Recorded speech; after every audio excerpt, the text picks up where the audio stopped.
if you're only looking at the Old Testament and you're saying, like, what's up with that? You've got to read it in balance with the New Testament of, like, the very same God of wrath suffered the God of wrath for us. Only a God of wrath can defeat or stop real evil. Now think about that for a minute. Yeah. Like, only a God of wrath can stop real evil. And this is a guy who comes from a war-torn area. He's seen a lot of pain. And so this isn't coming from some glib guy that's never encountered anything difficult. Miroslav Volf's going through a lot. But he's talking about, from what he's seen, a God of wrath will eventually get rid of evil so that we never have to deal with it ever again. And sometimes that appears to us as savage. Yeah. And you shared something too. We were talking about faith, and it's like, man, I think sometimes we fall into a faith, and it's like we want to be efficient but not effective. And so it's like, I want the faith that I don't have as many bumps or not as many wrestles. And I think we'd all agree, like looking at our own faith journey, and probably many of you listening, that on the other side of the wrestle, the effectiveness of, like, man, I'm closer to God is worth that wrestle. And so, like, he's not giving us that line again, to be efficient. We want efficiency. We don't want effectiveness in our faith. It's like, I want, no bumps in the road and no wrestles, but God's like, dude, you need, like, all the bumps in the road and the wrestles. Yeah.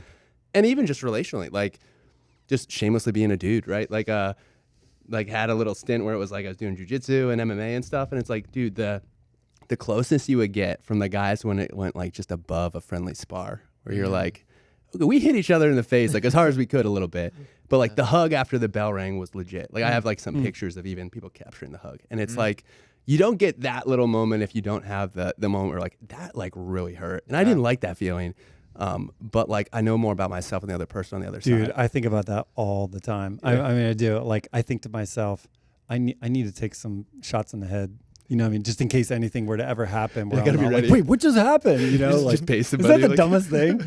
Pay somebody, hey, anytime today, I need you to just attack me so I'm ready. Serious, man. What was that movie where the guy would always hide and try to ambush dude. the panther? Yeah. The Pink Pink Panther, Panther. Yeah. His name was Kato. Yeah. But no, honestly, I will, like, sometimes when no one else is around, I'll do, like, a barrel roll or, like, a front somersault just to feel like, okay, like, I still got it. I can do this. If I had to. If I had to, like, duck bullets, I can do it. It's the dumbest thing. But I'm tracking with what you're saying. Yeah. But see, I think what you're saying too, not to have too many alliterative type of things here, but when I think of this whole topic, I think this can either be a fence post for me that just tells me, like, nope, not going. Like, do not enter. I can't go one step further. Or it can be a filter. And so the filter then says, okay, I'm going to have to pass what I have as assumptions about who God should be and what truth is and what reality is. And it's going to have to pass through this filter of the Word of God and God's character, so that what comes on the other side strains out my personal thoughts about what should be or shouldn't be, because I'm not God. And so I've got to let God strain that out. So I don't want this issue to be a fence post for me. I don't want this to be like, can't go any further.